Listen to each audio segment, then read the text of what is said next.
सभी को नमस्कार। तो दोस्तों अपन बात कर रहे थे मूल अधिकारों के बारे में। और जो अपनी लास्ट क्लास थी उसमें अपन ने पहला मूल अधिकार कंप्लीट कर लिया था, यानी जो समानता का अधिकार हमें मिला हुआ है वो हमने पिछली क्लास में कंप्लीट किया था। और जो आज अपन बात करेंगे वो बात करेंगे दूसरे मूल अधिकार के बारे में, यानी जो स्वतंत्रता का अधिकार है उसके आज अपन चर्चा करने वाले हैं। यानी कि जो हमारा दूसरा मूल अधिकार है वो है स्वतंत्रता का अधिकार। ठीक है, और ये है अनुच्छेद 19 से 22 तक। कौन से अनुच्छेद से? 19 से 22 तक। और ये जो मूल अधिकार है ये काफ़ी इम्पोर्टेंट है आपके एग्जाम की दृष्टि से भी, और वैसे अपनी लाइफ के अनुसार भी काफ़ी इम्पोर्टेंट है, क्योंकि यहाँ से अपन को बहुत सारी जानकारी मिलती है जो हमको जीवन जीने में आसानी प्रदान भी करती है। ठीक है, इसलिए काफ़ी इम्पोर्टेंट है परीक्षा की दृष्टि से भी और अपनी लाइफ की दृष्टि से भी। ठीक है, तो एक बार ध्यान जरूर देना कि इसमें क्या क्या है क्या नहीं है इसके बारे में।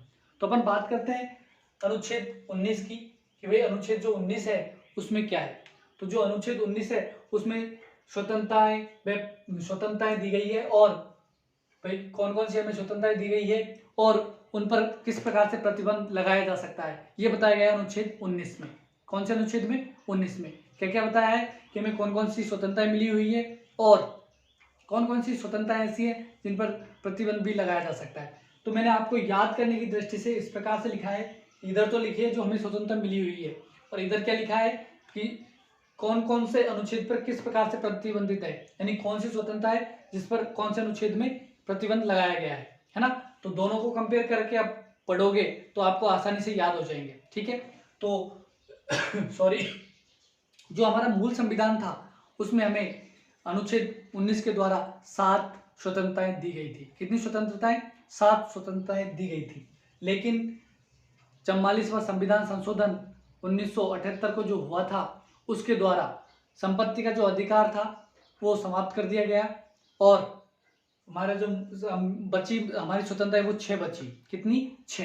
यानी कि अनुच्छेद 19 में 6 प्रकार की स्वतंत्रताएं दी गई है, और ये लिखा है अनुच्छेद 19(1) के द्वारा। कहाँ पर? अनुच्छेद 19(1) में ये लिखा हुआ है कि जो वर्तमान में स्वतंत्रता है वो कितनी है? 6। ठीक है, अब बात बढ़े कि पहली स्वतंत्रता कौन सी है, तो इसका उल्लेख किया गया है अनुच्छेद 1 में। कौन से में? 1 में। ठीक है, ध्यान रखना। और पहली जो स्वतंत्रता हमें दी गई है वो दी गई है विचार व अभिव्यक्ति की स्वतंत्रता। कौन सी? विचार व अभिव्यक्ति की स्वतंत्रता। तो ध्यान रखना कि भाई जो हम बोलते हैं और अपने विचार प्रकट कर सकते हैं कहीं पर भी, है ना, तो ये हमें अधिकार दिया है कहाँ से? अनुच्छेद 19(1) कैसे। ठीक है, और इसमें कौन कौन सी स्वतंत्रता जो शामिल की है, या फिर अपन कह सकते हैं कि इसके अंदर अंतर्निहित है। क्या है? अंतर्निहित। जैसे प्रेस की स्वतंत्रताएं हैं, ध्वज फहराने की स्वतंत्रता है, चलचित्र हैं उनके द्वारा भी अपने भाव प्रकट कर सकते हैं अपन, और जो सूचना का अधिकार है, हम मांगते हैं ना सूचना, तो वो भी हमें इसी के द्वारा दिया गया है। और जो उम्मीदवार है उनकी पृष्ठभूमि जानने और चुप रहने की भी स्वतंत्रता है। जैसे हमने किसी से कुछ पूछा तो वो ये भी है कि जरूरी नहीं कि वो हमें बताए, वो चुप भी रह सकता है। जैसे आप खुद पे लेके देख लो कि आपसे कोई प्रश्न करे तो ये आपका अधिकार है कि आप जरूरी नहीं उसका उत्तर दो, है ना, ये आपको मूल अधिकार मिला हुआ है। लेकिन ध्यान रखना यहाँ पर ये जो चीजें है ना वो अंतर्निहित है। सिर्फ वहां पर क्या लिखा गया है कि विचार व अभिव्यक्ति की स्वतंत्रता, है ना। तो इससे क्या समझे कि ये जो अंतर्निहित है इसका क्या मतलब है? क्या हमें ये स्वतंत्रता मिली हुई है? मिली तो हुई है, लेकिन समझना इसको, ये अंतर्निहित है। अंतर्निहित का मतलब है कि एक तरह से अपन देखें उसका निचोड़ तो यही कहता है कि हमें ये मूल अधिकार दिए गए हैं, लेकिन वास्तविकता देखें अपन तो इन अधिकारों के प्रति अगर मतलब इन अधिकारों का अगर हनन होता है ना तो हम कोर्ट का दरवाजा नहीं खटखटा सकते, यानी कि न्यायालय में नहीं जा सकते। तो इस चीज का आप खास ध्यान रखना कि जो अंतर्निहित होते हैं उनके लिए हम न्यायालय में अपील नहीं कर सकते, जबकि जो लिखा हुआ है जैसे विचार व अभिव्यक्ति स्वतंत्रता, तो इससे अगर स्पष्ट कोई बात होती है तो उसके खिलाफ हम कहाँ जा सकते हैं? अनुच्छेद 19(1) के द्वारा कहाँ पर? न्यायालय में जा सकते हैं। ठीक है, अब ध्यान रखना कि भाई ये क्या हमें परमानेंट स्वतंत्रता दी गई है? बिल्कुल नहीं, इन पर भी प्रतिबंधित किया जा सकता है। वो कैसे किया जाएगा तो इसका अपन देखेंगे यहाँ पर। यानी कि जो अनुच्छेद 1 है, 1 क्या है जिसमें विचार व अभिव्यक्ति स्वतंत्रता मिली हुई है, इसको यहाँ से प्रतिबंधित भी किया जा सकता है। कौन से अनुच्छेद से? अनुच्छेद 19(2) के द्वारा। ठीक है, कैसे? कि अगर देश की एकता व अखंडता में किसी प्रकार की बाधा आ रही है तो भी इसको क्या कर सकते हैं? निलंबित कर सकते हैं। सदाचार, लोक व्यवस्था, शिष्टाचार, मानहानि, कोर्ट की अवमानना, विदेशों के साथ अगर मैत्रीपूर्ण संबंध है वो खराब हो रहे हैं हमारे, या फिर ऐसा कोई काम है इनके द्वारा किया जा रहा है जो अपराधों को बढ़ावा देने के अपराध है उनको बढ़ावा दिया जा रहा है, तो इन जो 19(1) के है इसमें जो स्वतंत्रता दी गई है इसको प्रतिबंधित किया जा सकता है। उनके आधार क्या होंगे? पर आधार होंगे ये देश की एकता हुई, अखंडता हुई, सदाचार, लोक व्यवस्था, इन आधारों पर जो हमें अभिव्यक्ति व विचार की स्वतंत्रता मिली हुई है इसको भी अपन मतलब निलंबित किया जा सकता है सरकार के द्वारा। ठीक है, अब बात करते हैं अनुच्छेद 19(1) की। किसकी बात करते हैं? 1(ख) की, यानी ये तो होगी हमारी पहली स्वतंत्रता, क्योंकि 6 स्वतंत्रताओं की बात करेंगे ना अपन, तो एक तो ये हो गई और दूसरी है वो है निरायुद्ध एवं शांतिपूर्ण सम्मेलन और सभा की स्वतंत्रता। किसकी स्वतंत्रता? कि आप कहीं पर भी जाते हो, आप देखते भी होंगे कि कहीं पर सभा हो रही है, सम्मेलन हो रहे हैं, क्या ये ऐसे ही कर सकते हैं? ये ऐसे ही नहीं कर सकते, ये हमें हमारा मूल अधिकार दिया हुआ है। किसके द्वारा? राज्य के द्वारा ये मूल अधिकार दिया गया है कि हम कहीं पर भी सभा कर सकते हैं, सम्मेलन कर सकते हैं। और ये कहाँ पर दिया गया है? अनुच्छेद 19(ख) के द्वारा, यानी कि अनुच्छेद 19(2) भी, 1(2) भी कह सकते हो, लेकिन ये अनुच्छेद 1 में ये अनुच्छेद 19(1) ही चल रहा है ये पूरा, ये ध्यान रखना खास। ये पूरा अनुच्छेद क्या है? 19(1) है पूरा, है ना, और ये 19 है, और इनकी जो बात करेंगे 19(1) के पॉइंट है के ख ग घ ण छ। ठीक है, और जो च है वो च हटा दिया गया है, तो ध्यान रखना जो अनुच्छेद च है ना उसको समाप्त कर दिया गया है, तो इसलिए मैंने वो च नहीं लिखा, यानी अनुच्छेद च को समाप्त कर दिया गया है। ठीक है, अब इससे क्या समझे आप कि जो अनुच्छेद 1(ख) में है कि शांतिपूर्ण सम्मेलन व सभा की स्वतंत्रता है, तो हमें कहीं पर भी सभा करने की स्वतंत्रता होती है, सम्मेलन हम कर सकते हैं, तो ये हमें अनुच्छेद 1(ख) के द्वारा दी गई है। अब समझना इसको भी कि भाई किस स्थिति में क्या इसको भी निलंबित किया जा सकता है, तो हाँ इसको भी निलंबित किया जा सकता है, लेकिन किस दशा में? इसका आधार क्या होगा? तो इसका आधार होगी देश की एकता व अखंडता एवं लोक व्यवस्था। इन दो आधारों पर किसको भी निलंबित किया जा सकता है। अगर ऐसी कोई सम्मेलन है जिसमें देश की एकता व अखंडता को क्षति पहुंचती है तो इसको निलंबित किया जा सकता है, या फिर कोई ऐसी व्यवस्था है जिसमें व्यवधान हो रहा है तो भी इसको क्या कर सकते हैं? निलंबित कर सकते हैं, यानी कि वो सम्मेलन जो सभा कर रहे हैं उसको अपन जाकर रोक भी सकते हैं, मतलब वो सभा जो का जो अधिकार मिला हुआ है हमें करने का, उसको जो राज्य है हमें रोक भी सकता है। ठीक है, लेकिन वो व्यवस्था कैसी होगी? किस आधार पर? एकता व अखंडता और लोक व्यवस्था के आधार पर। ठीक है, अब बात करें अनुच्छेद 19(1) ग की, तो ग में ध्यान देना कि क्या दिया गया है कि जो हम संघ, समुदाय व सहकारी समितियां बनाते हैं ये किस अधिकार के तहत बनाते हैं? तो ये बनाते हैं 19(1) ग के तहत। ठीक है, तो इसको समझना कैसे कि भाई जो आप कोई भी संघ बनाते हैं, यूनियन बनाते हैं, जैसे बसों का अलग यूनियन होगा, आपकी जैसे कास्ट है उसका अलग यूनियन बना लेते हो आप, वो कहाँ से मिला हुआ है हमें अधिकार? वो यहीं से मिला हुआ है। सहकारी समिति है उसका भी यहीं से अधिकार मिला हुआ है 19(1) ग के तहत। ठीक है, लेकिन क्या इस पर भी प्रतिबंध लगाया जा सकता है? तो बिल्कुल हाँ, इस पर भी प्रतिबंध लगाया जा सकता है, लेकिन इस पर लगाया कैसे जाएगा? इनके आधार होंगे क्या? एक तो एकता व अखंडता, ऐसे कैसे एज इट इज, लोक व्यवस्था ये भी इसका आधार होगा, और यहाँ पर एक आधार और जोड़ दिया जाएगा, वो क्या? सदाचार, यानी कि इसको सदाचार के आधार पर भी निलंबित किया जा सकता है। तो इस चीज का विशेष ध्यान रखना कि जो सभा करने का अधिकार है इसको तो एकता व अखंडता और लोक व्यवस्था के आधार पर ही समाप्त किया जाएगा, लेकिन जो समिति और संघ बनाने का जो मूल अधिकार है उसको सदाचार के आधार पर भी, एकता अखंडता और लोक व्यवस्था है ही, लेकिन सदाचार के आधार पर भी इसको निलंबित किया जा सकता है। ठीक है, ये चीज ध्यान रखना। निलंबित का मतलब प्रतिबंध है ना, प्रतिबंध से खत्म नहीं होगा, वो क्या होगा? प्रतिबंधित होगा बस उस टाइम पे। ठीक है, अब बात करें अनुच्छेद 1 घ की, तो इसमें क्या दिया गया है? तो इसमें दिया गया है कि भारत के किसी भी स्थान पर आप भ्रमण कर सकते हो, यानी कि कहीं पर भी आप घूमने जाते हो, ये हमें कहाँ से मिला हुआ है? ये कौन सा अधिकार है? तो ये हमें स्वतंत्रता का अधिकार ही दिया गया है। कौन से अनुच्छेद में? ये दिया गया है 19(1) घ के द्वारा। अनुच्छेद 1 घ में क्या कहा गया है कि आप भारत के किसी भी राज्य में बिना अनुमति के कहीं पर भी घूम सकते हो, यह आपका स्वतंत्रता का अधिकार है। ठीक है। और क्या इस पर भी प्रतिबंध किया जा सकता है? तो बिल्कुल हाँ, इस पर भी प्रतिबंध लगाया जा सकता है, लेकिन उसका क्या आधार होगा कि कोई ऐसा क्षेत्र है जो जनता के हित में नहीं है। तो वैसे मान लिया कोई ऐसी जगह है जहाँ पर जनता का जाना, अगर घूमने जाएंगे तो हो सकता है वहाँ की जनता को किसी प्रकार की परेशानी हो, तो ऐसी स्थिति में इसको क्या प्रतिबंधित किया जा सकता है। और बात करें जैसे अनुसूचित जनजाति है, इनके हितों में भी इसको प्रतिबंधित किया जा सकता है। जैसे कि जो अनुसूचित क्षेत्र हैं वहाँ पर जाने से आपको रोक दिया जाए। क्यों? क्योंकि हो सकता है वहाँ से कोई इसी प्रकार की जनता को प्रॉब्लम हो जाए, तो इस वजह से भी इसको निलंबित किया जा सकता है। निलंबित नहीं, सॉरी, प्रतिबंधित, है ना। ये वर्ड बार बार मैं निलंबित बोल रहा हूँ, लेकिन क्या है ये? प्रतिबंधित, है ना। निलंबित नहीं होंगे, ये क्या होंगे? प्रतिबंधित। उस थोड़े टाइम के लिए क्या कर दिए जाएंगे? प्रतिबंधित, है ना। अब बात करें अनुच्छेद 19(1) निर्णय की, तो इसमें क्या है? तो इसमें भी सेम वही चीज़ है कि भारत के किसी भी स्थान पर जाकर आप निवास कर सकते हो। यानी कि जैसे आप जयपुर में हो तो आप क्या जोधपुर जाकर नहीं रह सकते? क्या आप किसी और जगह जाकर नहीं रह सकते? आपको अधिकार दिया हुआ है कि आप कहीं पर भी भारत के किसी भी कोने में जाकर आप रह सकते हो। ये आपको अधिकार दिया गया है अनुच्छेद 19(1) निर्णय के द्वारा। किसके द्वारा? अनुच्छेद 1 निर्णय के द्वारा। ठीक है। और क्या इस पर भी प्रतिबंध लगाया जा सकता है? तो बिल्कुल हाँ, इस पर भी प्रतिबंध लगाया जा सकता है। लेकिन कैसी स्थिति में लगाया जाएगा? वो लगाया जाएगा वही जनता के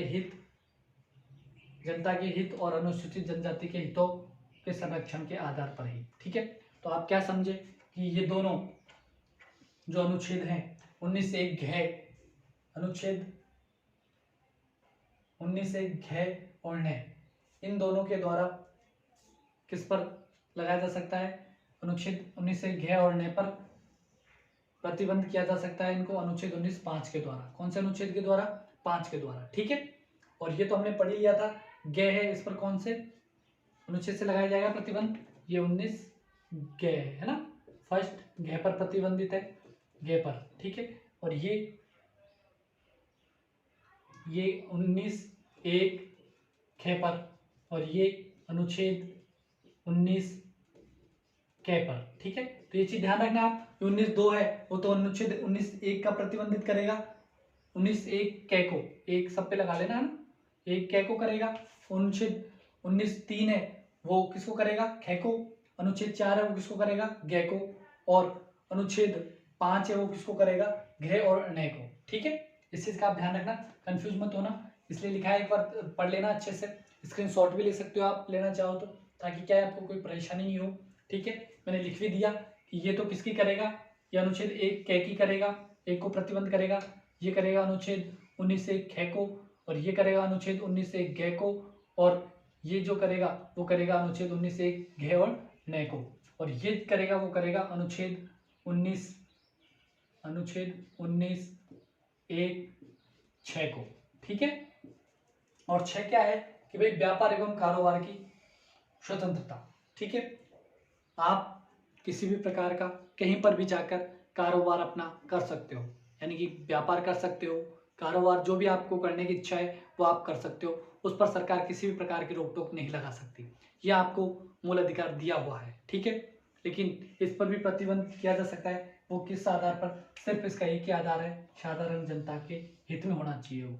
अगर साधारण जनता के हित में नहीं है तो आप पर उस पर प्रतिबंध लगाया जा सकता है, कि आपको रोक दिया जाए कि जैसे कोई ऐसा व्यापार है जिससे जनता को नुकसान हो रहा है, तो आप पर प्रतिबंध लगाया जाएगा कि आप ये कारोबार नहीं कर सकते। इसके लिए आपको लाइसेंस लेना पड़ेगा। ठीक है। जैसे कि गुटखे वगैरह हैं, इनकी कंपनियां क्या इनको ऐसे ही मतलब अपन जाहिर अपन अपना व्यापार कर सकते हैं क्या? इनका कभी नहीं कर सकते। इसके लिए अपन को मान्यता लेनी पड़ेगी गवर्नमेंट से पहले। ठीक है। तो इस चीज़ का आप विशेष ध्यान रखना कि जो अनुच्छेद 1(6) उसमें व्यापार व कारोबार की स्वतंत्रता है, लेकिन उस पर अनुच्छेद 19(6) के द्वारा प्रतिबंध भी लगाया जा सकता है। ठीक है। तो इनको ध्यान रखना। पढ़ो तो किस प्रकार पढ़ोगे? जैसे पहला पढ़ा कि अनुच्छेद 1 क्या है, तो उस पर प्रतिबंध कहाँ से लगाया जाएगा? अनुच्छेद 2 पर। ठीक है। अनुच्छेद 2 से प्रतिबंधित किया जा सकता है। अब बात करें कि भाई आपके एग्जाम में यहाँ से प्रश्न कैसे पूछा जाएगा, तो ध्यान देना, यहाँ से प्रश्न पूछा जाएगा जैसे दे दी, आपको एक क्वेश्चन दे दिया कि जो हमें पहला जो स्वतंत्रता का अधिकार दिया गया है कि विचार व अभिव्यक्ति की स्वतंत्रता है, तो आपके प्रश्न यही से पूछेगा कि पहला प्रश्न तो यही पूछेगा कि जो आपको बोलने की स्वतंत्रता प्रदान की गई है तो वो कौन से अनुच्छेद में है, तो कौन से अनुच्छेद में आएगी, वो आएगी अनुच्छेद 19(1) के द्वारा। ठीक है, अगर अनुच्छेद 19(1) के ना दे, अपन को यही दे उसमें ऑप्शन में अनुच्छेद 1(1), अनुच्छेद 1(2), सॉरी अनुच्छेद 1(1), अनुच्छेद 19(1), अनुच्छेद 19(2), अनुच्छेद 19(3), तो आपका ऑप्शन होगा अनुच्छेद 19(1). ठीक है, ये किसी स्वतंत्रता, विचार व अभिव्यक्ति स्वतंत्रता। अब अगला आपका प्रश्न हो कि जो हमें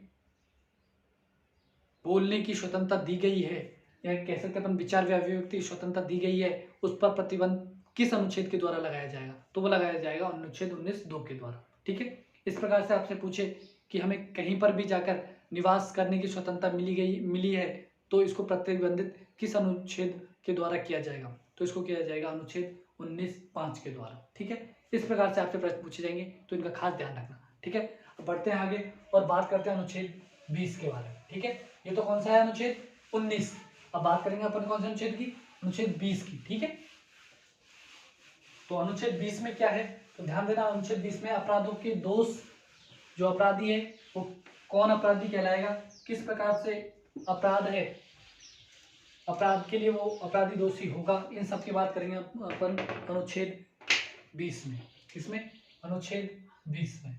ठीक है, तो ध्यान देना अनुच्छेद 20 में क्या लिखा गया है, तो इसमें लिखा गया है कि अपराधों के लिए, किसके लिए, अपराधों के लिए दोष सिद्धि के संबंध में उपबंध, दोष सिद्धि के संबंध में उपबंध। ठीक है, यानी कि यहां से आप क्या समझे कि भाई जो अपराध है उनके लिए दोष सिद्धि के संबंध में जो उपबंध किए गए हैं वो किए गए अनुच्छेद 20 में। ठीक है, तो यहाँ से समझना कि भाई किस प्रकार से अगर कोई कांड कर देता है तो वो किस प्रकार से दोषी कहलाएगा, इन सब का उल्लेख अनुच्छेद 20 में मिलेगा। और जो अनुच्छेद 20 है इसका भी पार्ट है 3, कौन कौन से, अनुच्छेद 20(1), अनुच्छेद 20(2) और अनुच्छेद 20(3). ये 3 प्रकार, इसको इधर लिखो थोड़ा सा तो तीनों अच्छे से समझ में आएंगे। अनुच्छेद 20(3). ठीक है, तो ध्यान देना यहाँ से कि अनुच्छेद 20(1) में तो क्या लिखा गया है, तो इसमें लिखा गया है कि लागू, कि जैसे कोई अपराधी है तो कब अपराधी कहलाएगा, अपराधी कब होगा, वो अपराधी किस प्रकार से कहलाएगा कि भाई अपराधी है, तो अपराधी कहलाएगा वो किस आधार पर, कि उसने किसी विधि का, यानी कि जो हमारे कानून वगैरह बने हुए हैं उस विधि का उल्लंघन किया है, क्या उल्लंघन किया है, तो वो क्या कहलाएगा, अपराधी, है ना। ठीक है, तो ये अपराधी की जो परिभाषा दी गई है वो दी गई है अनुच्छेद 20(1) में। ठीक है, उसमें क्या कहा गया है कि किसी भी व्यक्ति पर विधि का उल्लंघन करने पर ही उसको अपन क्या कहेंगे, अपराधी घोषित करेंगे, अन्यथा उसको हम अपराधी नहीं कह सकते। ये कहा गया है अनुच्छेद 20(1) के द्वारा। ठीक है, अब बात करें अनुच्छेद 20(2) की, कि भाई इसमें क्या कहा गया है, तो इसमें कहा गया है कि भाई अपराधी है वो अगर कि उसने किसी विधि का उल्लंघन किया है तो वो अपराधी हो गया, लेकिन अपराध करने पर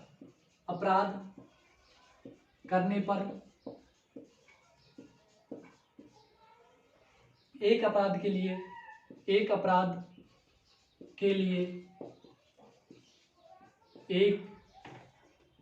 एक बार ही सजा का प्रावधान है, यानी एक बार ही उसे सजा मिलेगी न्यायालय द्वारा, यानी एक अपराध के लिए उसे बार बार सजा नहीं मिल सकती। ठीक है, तो इस चीज का ध्यान रखना कि उसने कोई अपराध किया है तो उसको एक बार ही सजा का प्रावधान है। अब इसको ऐसे समझो जैसे कोई गवर्नमेंट एम्प्लॉय है ना, कौन है, गवर्नमेंट एम्प्लॉय है कोई। ठीक है, यानी कोई गवर्नमेंट का आदमी है और उसने क्या किया है, विधि का उल्लंघन कर दिया, उसने किसी विधि का उल्लंघन कर दिया और उसको जो न्यायालय है उसने क्या कर दी, सजा दे दी, सजा किसने दे दी? कोर्ट ने। ठीक है, कोर्ट ने क्या दे दी? सजा दे दी उसको। ठीक है, अब कोर्ट ने तो सजा दे दी, लेकिन ध्यान रखना कि वो गवर्नमेंट का एम्प्लॉई है, तो गवर्नमेंट भी उसे क्या करेगी? क्या करेगी? उसे निलंबित कर देगी। तो यहाँ से वो निलंबित हो गया, निलंबित हो गया, और कोर्ट ने भी सजा दे दी। तो क्या ये दोहरी सजा हो गई?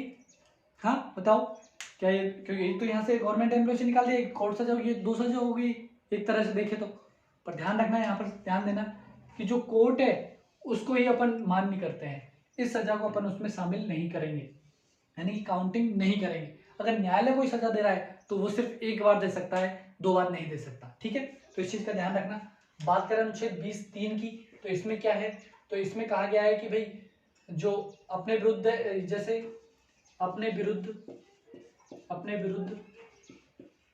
साक्ष्य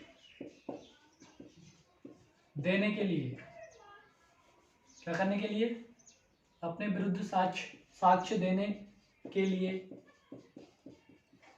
आप देने के लिए अपराधी को बाध्य नहीं कर सकते, अपराधी को बाध्य नहीं कर सकते।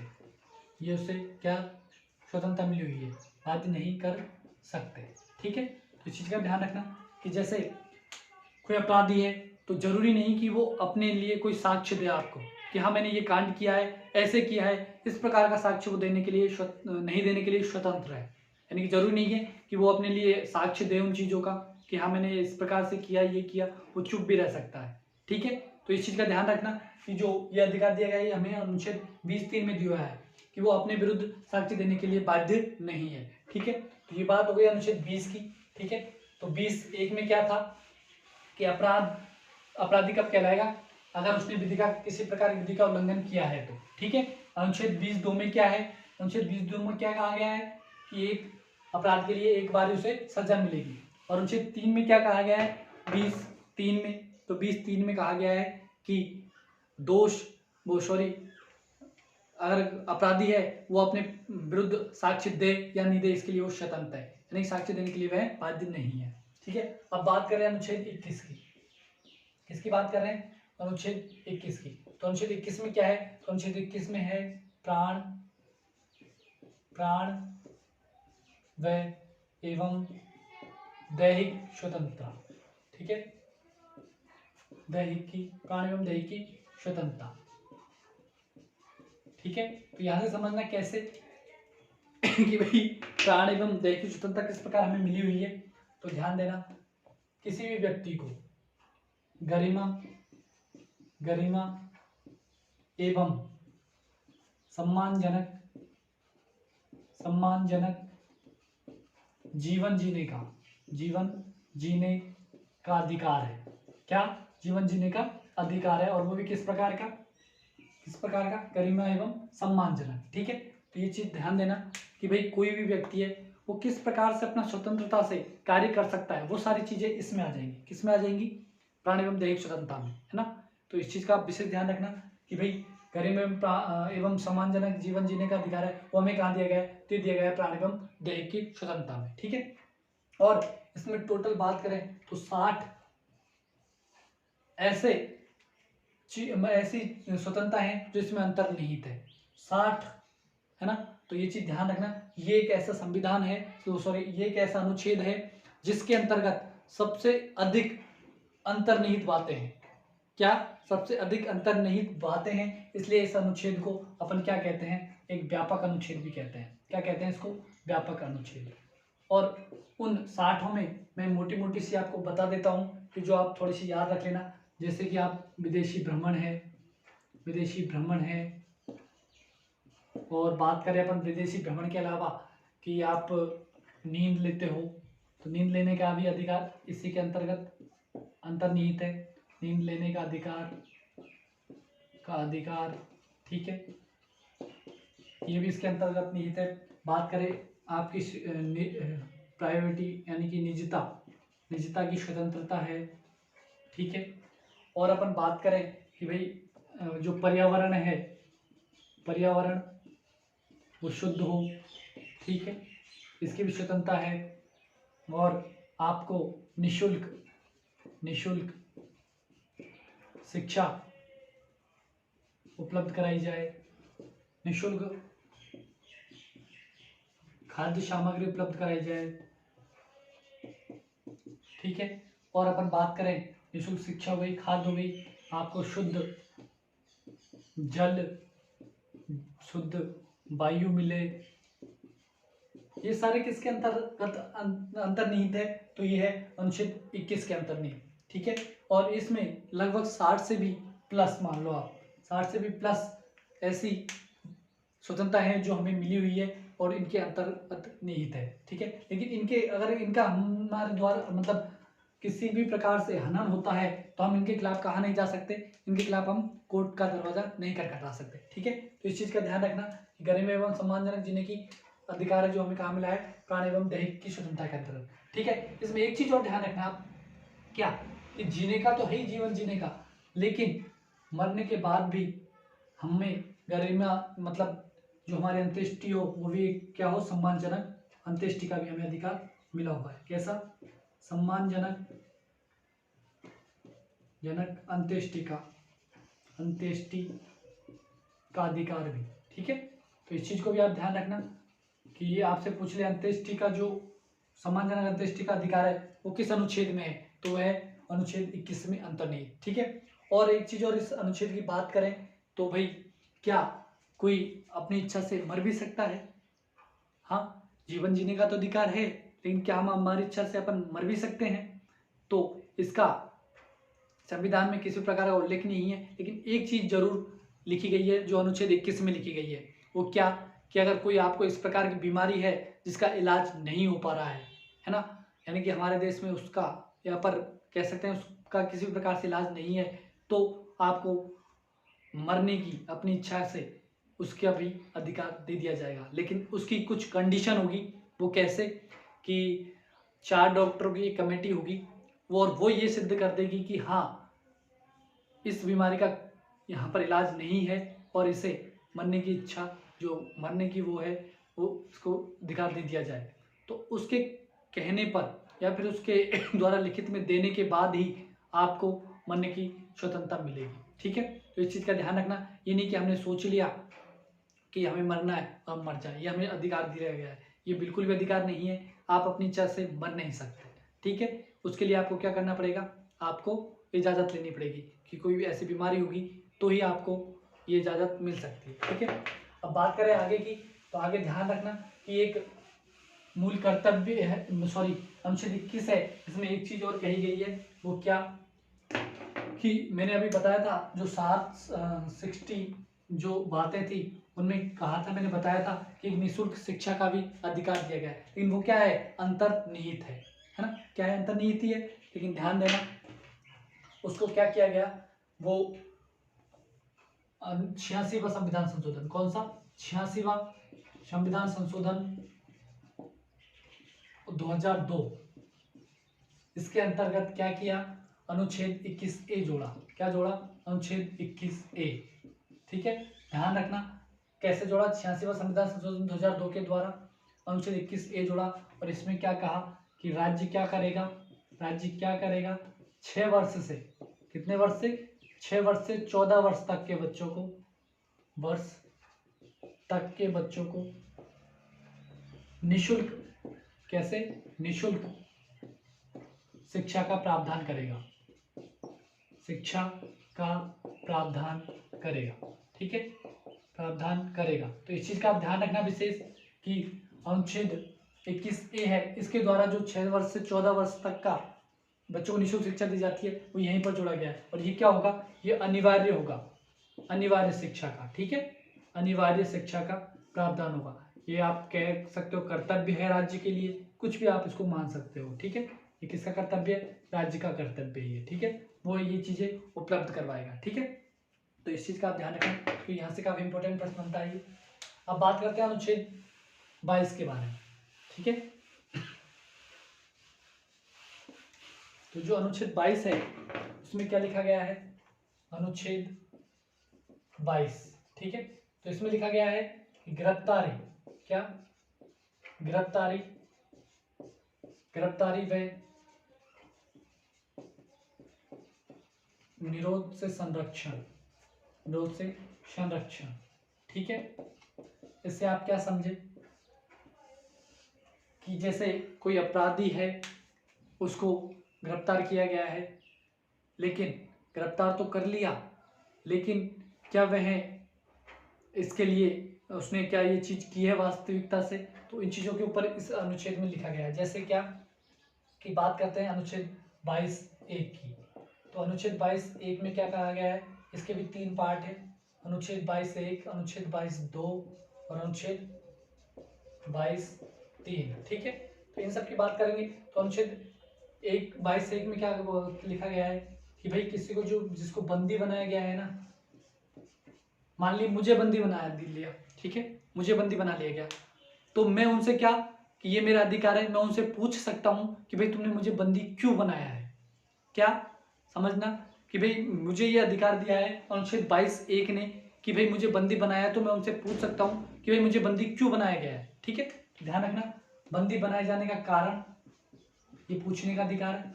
फिर ठीक है, उन्होंने मुझे कारण बताया, पूछने का अधिकार है मुझे, उन्होंने मुझे कारण बता दिया, और उसके बाद मैं क्या करूँगा, मैं अपने वकील से परामर्श कर सकता हूँ। ये चीज़ का भी हमें अधिकार दिया गया है, यानी कि अगर बंदी बना लिया गया है तो आप उनसे कारण पूछ सकते हो कि भाई हमें किस जुर्म में या फिर क्यों हमें बंदी बनाया गया है, और अगर बना लिया है तो मैं पहले अपने वकील से बात करूँगा। ठीक है, तो ये अधिकार दिया गया है कि आप अपने वकील से बात कर सकते हो। ठीक है, अब वकील से बात हो गई, सब कुछ हो गया, उसके बाद क्या किया गया, 22(2) में क्या कहा गया कि भाई आपको बंदी बना लिया तो 24 घंटे के अंदर, कितने घंटे के अंदर, 24 घंटे के अंदर, ठीक है, अंदर आपको कहाँ पर प्रस्तुत करना होगा, आपको मजिस्ट्रेट, कहाँ पर, मजिस्ट्रेट के सामने प्रस्तुत करना होगा। कितने देर के अंतर्गत, 24 घंटे के अंतर्गत। लेकिन ध्यान रखना कि अगर आपको किसी मतलब रास्ते से ले जाया जा रहा है तो वो परिवहन का जो टाइम होगा वो काउंटिंग में नहीं आएगा। ठीक है, तो इस चीज़ को ध्यान रखना कि आपको 24 घंटे के अंदर मजिस्ट्रेट के सामने प्रस्तुत करना होगा। अगर नहीं करता है तो ये जो पुलिस है उस पर भी कार्रवाई की जा सकती है। ठीक है, उसको 24 घंटे के अंदर प्रस्तुत करना ही होगा, और उसके बाद अगर मजिस्ट्रेट इजाज़त देता है उसके बाद ही उसको न्यायिक हिरासत में रखा जाएगा। ठीक है, कब रखा जाएगा, जिसको अपन गांव के लिए में क्या बोलते हैं, जेसी, क्या बोलते हैं कि उसको जेसी हो गई, इसका मतलब है न्यायिक हिरासत में लिया गया है उसको। ये किस अनुच्छेद के द्वारा, अनुच्छेद 22(2) के द्वारा। ठीक है, तो आपसे पूछे कि आप बहुत सुनते हो कि भाई 24 घंटे के अंदर उससे न्यायालय में प्रस्तुत करना होगा, न्यायालय में नहीं, कहाँ पर, मजिस्ट्रेट के सामने। ठीक है, मजिस्ट्रेट सामने प्रस्तुत करना होगा उसे 24 घंटे के अंतर्गत, और ये अनुच्छेद 22(2) में लिखा गया है। ठीक है, तो अब बात करें अनुच्छेद 22(3) में क्या लिखा गया है, तो ध्यान देना, तो अनुच्छेद 22(3) उसमें लिखा गया है कि भाई विदेशी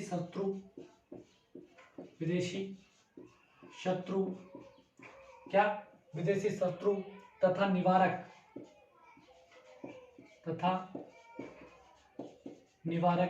इसको जैसे समझना कि भाई जैसे आपकी एग्जाम वगैरह होती है है ना, एग्जाम वगैरह होती है, और उसमें क्या होता है, कई बार आपने अखबार में सुना होगा कि भाई एग्जाम से पहले किसी आदमी को गिरफ्तार कर लिया गया, क्यों, किस आधार पर गिरफ्तार किया गया है उसे, तो आधार क्या बताएंगे आपको कि भाई ये क्या करता था, एग्जाम में टिपाई वगैरह करवाता था या फिर पेपर लीक करवाता था, तो इस संदर्भ में क्या किया, उसको गिरफ्तार कर लिया। ठीक है, लेकिन ध्यान रखना, गिरफ्तार तो कर लिया, लेकिन उसके खिलाफ क्या होगा कि ये चीज़ें, ये दोनों जो अनुच्छेद है वो काम नहीं करेंगे। क्या, ये दोनों अनुच्छेद क्या नहीं करेंगे, काम नहीं करेंगे। ठीक है, निवारक कानून, इसमें लिख लो, निवारक कानूनों, विदेशी शत्रु तथा निवारक कानूनों के तहत बंदी बनाए गए, के तहत बंदी बनाए गए व्यक्ति के लिए, है ना। ठीक है, विदेशी शत्रु या फिर निवारक कानूनों के तहत, जैसे समझो कि कोई ऐसा कांड है कि जैसे कोई ऐसा शत्रु है जिस पर हमें संदिग्ध है कि ये क्या करेगा आगे, कि ये कोई ना कोई अपराध कर सकता है, यानी कि अपन कह सकते हैं कि उसने पहले घोषणा कर दी कि मैं ना 20 तारीख को बम छोड़ूंगा, ठीक है, घोषणा कर दी, तो पुलिस उसे गिरफ्तार कर सकती है और जो उसने डेट दी है तब तक अंदर रख सकती है, ठीक है, क्या रख सकती है, वो अंदर रख सकती है। और उसको ये नहीं है कि आपको 24 घंटे के सामने उसको मजिस्ट्रेट के सामने पेश करना पड़ेगा, नहीं, वो अपने हिसाब से अंदर रख सकती है, लेकिन वो क्या है, सजा नहीं देगी, सजा का प्रावधान नहीं है, लेकिन क्या कर सकती है, वो अंदर रख सकती है। तो ध्यान रखना इसमें क्या, सजा का प्रावधान नहीं है, सजा का प्रावधान नहीं है, ठीक है। और इसी प्रकार तो जैसे पेपर लीक होते हैं उनसे पहले गिरफ्तार कर लिया जाता है, लेकिन उसको मजिस्ट्रेट के सामने पेश नहीं किया जाता, सिर्फ उसको क्या किया जाता है कि उनकी कस्टडी में रखा जाता है पुलिस चौकी में, कि भाई आप टिपाई करवाते हो इसलिए आप तब तक ये एग्जाम वगैरह नहीं हो जाती तब तक आप यहीं रहोगे।